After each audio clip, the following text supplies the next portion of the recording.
सुप्रभात बच्चों, मैं राधाकांत झा केंद्रीय विद्यालय अकमपाट से इस वीडियो में आप सभी का स्वागत करता हूं।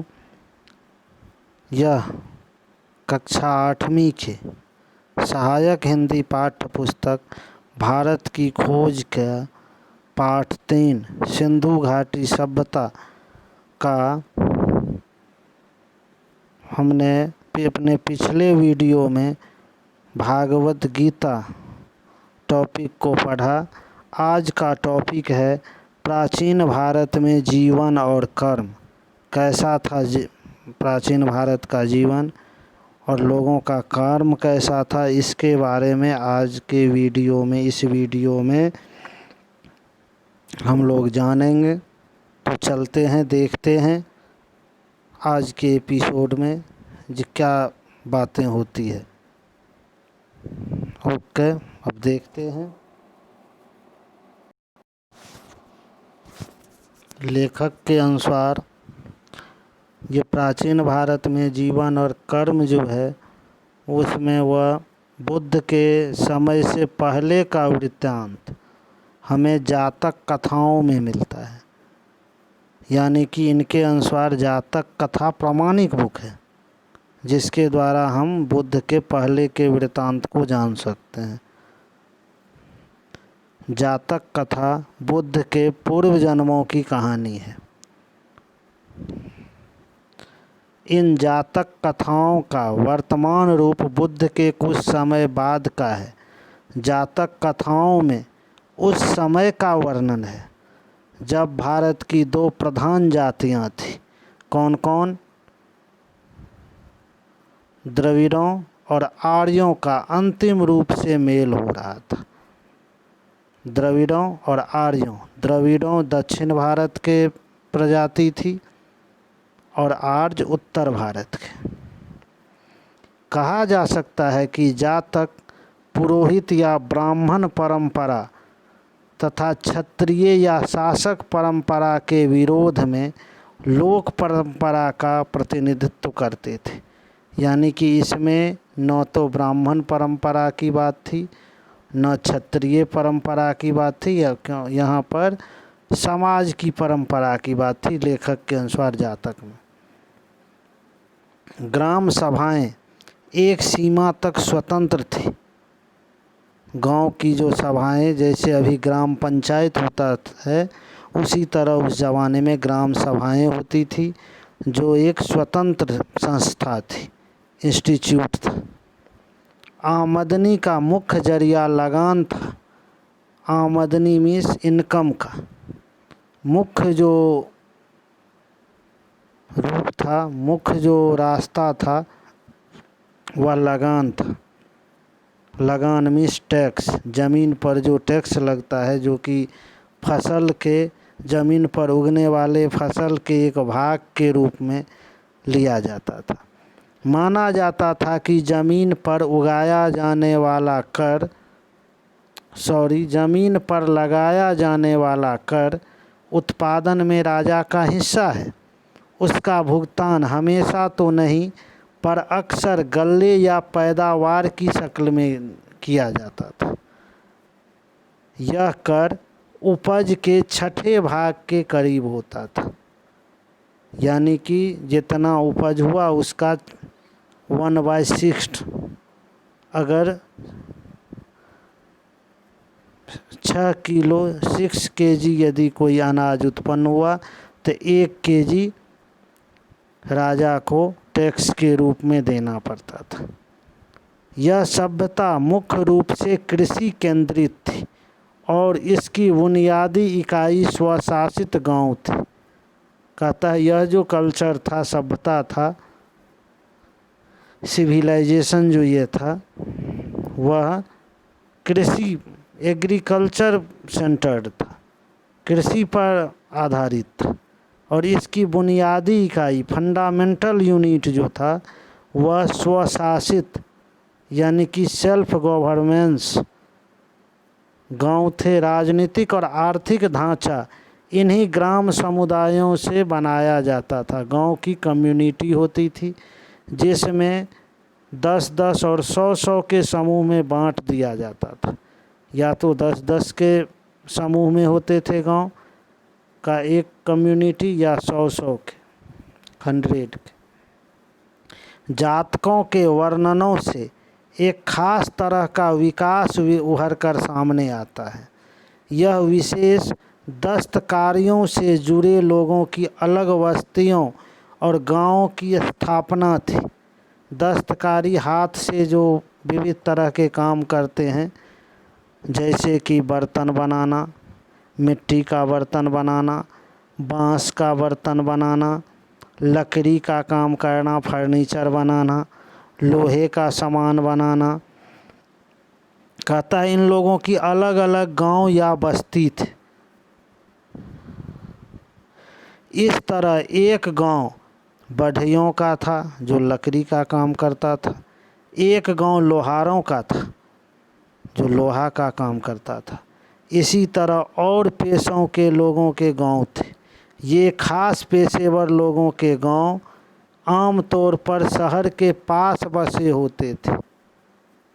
शहर में उनके विशेष उत्पादनों की खपत हो जाती थी, और यानी कि जो वो प्रोडक्शन करते थे वो वहाँ बिक जाया करता था, और बदले में उन्हें ज़िंदगी के दूसरे ज़रूरतों का पूरा करने का सामान मिल जाता था। जैसे अगर कोई लोहे का सामान बना रहा है तो वह वहाँ उस शहर में बेच लेगा, और उसे लकड़ी का सामान चाहिए या खाने पीने का सामान चाहिए, कपड़ा चाहिए, वो वहाँ मिल जाता था। कहते हैं ऐसा लगता है कि पूरा गांव सहकारिता के उसूल पर काम करता था, यानी कि कोऑपरेटिव की भावना से सभी एक दूसरे के मदद करके काम करते थे।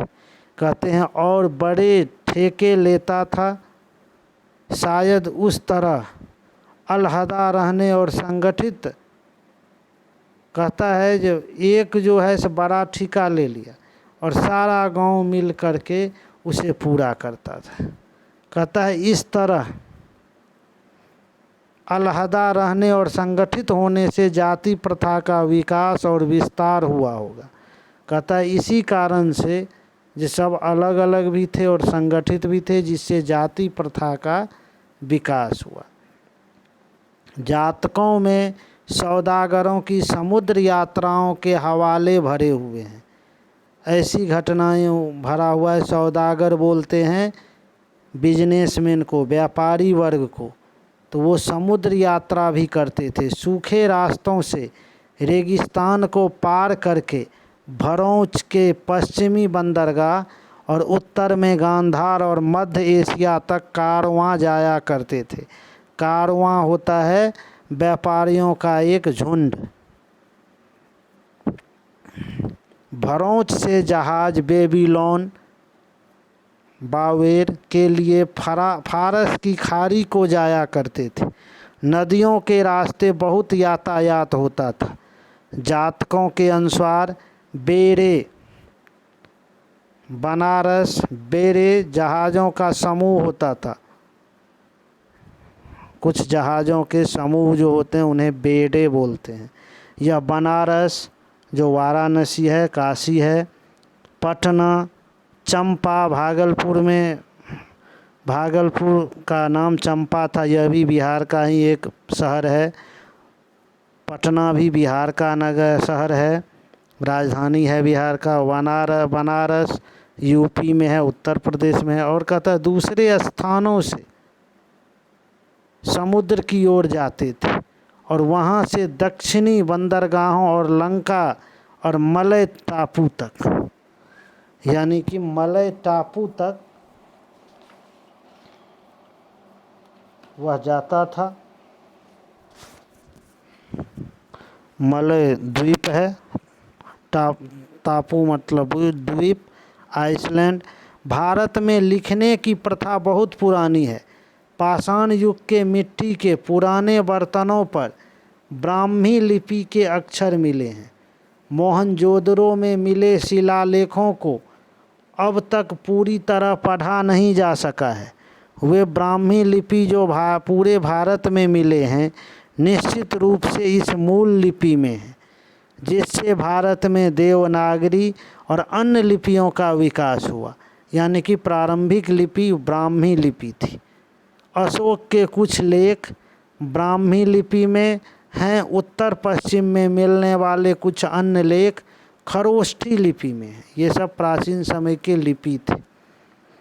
ईसा पूर्व 6वीं या 7वीं शताब्दी में पाणिनि ने संस्कृत भाषा में अपने प्रसिद्ध व्याकरण की रचना की और उन्होंने अपने से पहले के व्याकरणों का उल्लेख किया है।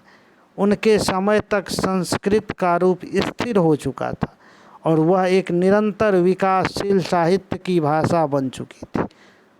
पाणिनि आज भी संस्कृत व्याकरण पर आधिकारिक प्रमाण माना जाता है।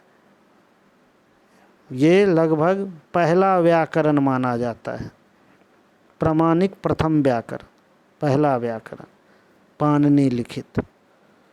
हालांकि बाद के वैयाकरणों ने व्याकरण के ज्ञात, जैसे साइंस जानने वाले वैज्ञानिक होते हैं, उसी तरह से व्याकरण के जानकार वैयाकरण कहलाते हैं। उसमें कुछ जोड़ा भी है और उसकी व्याख्या भी की है। यह दिलचस्प है कि पाणिनि ने यूनानी लिपि का उल्लेख किया है।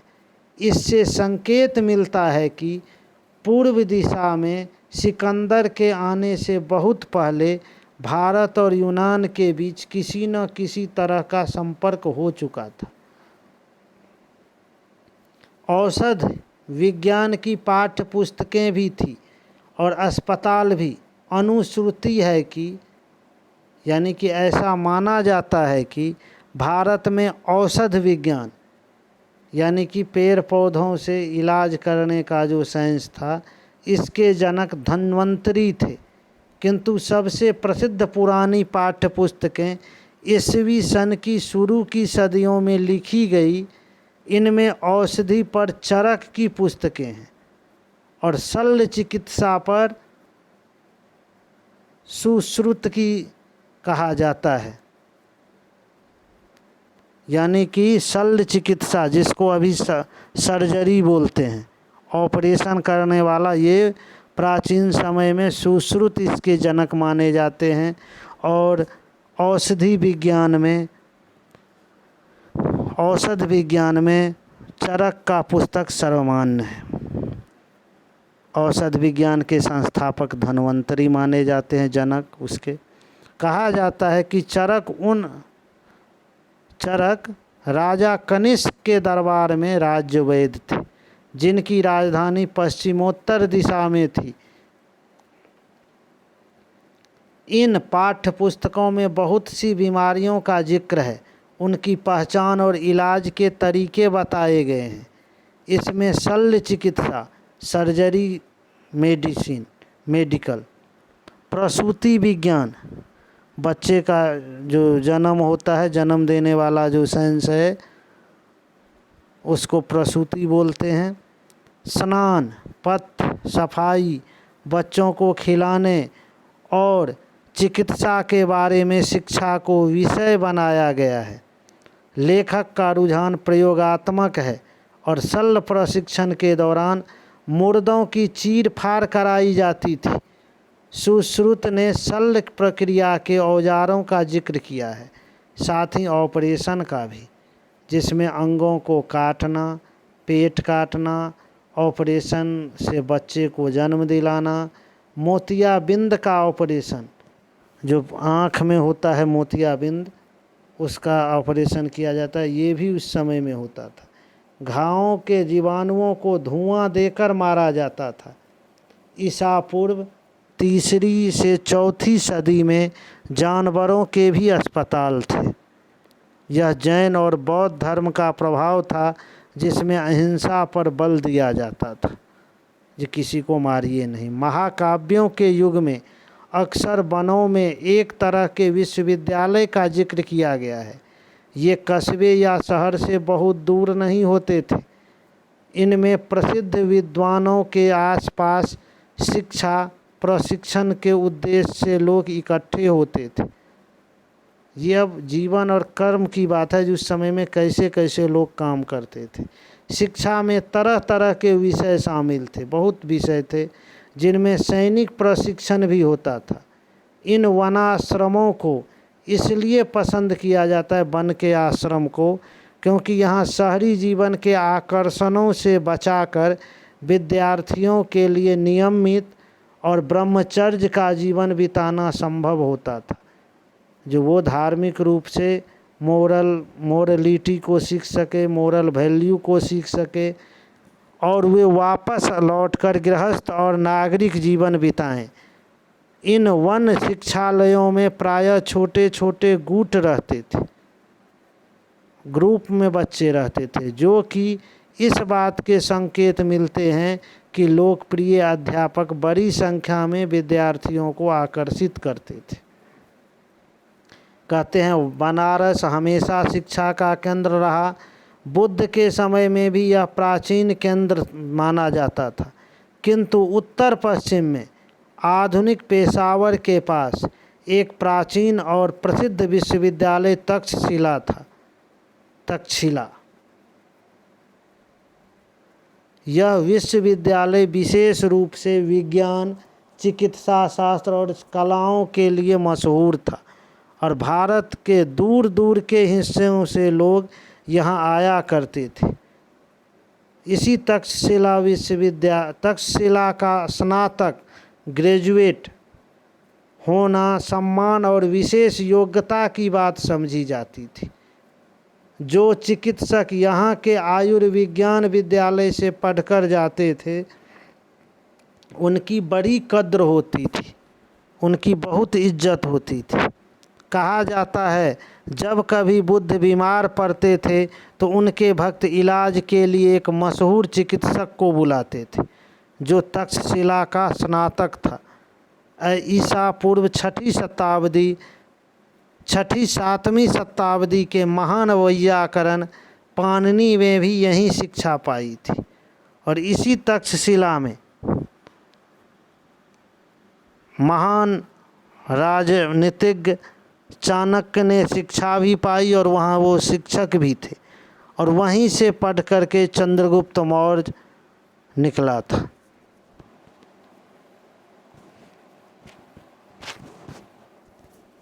इस तरह तक्षशिला बुद्ध से पहले ब्राह्मण शिक्षा पद्धति का विश्वविद्यालय था।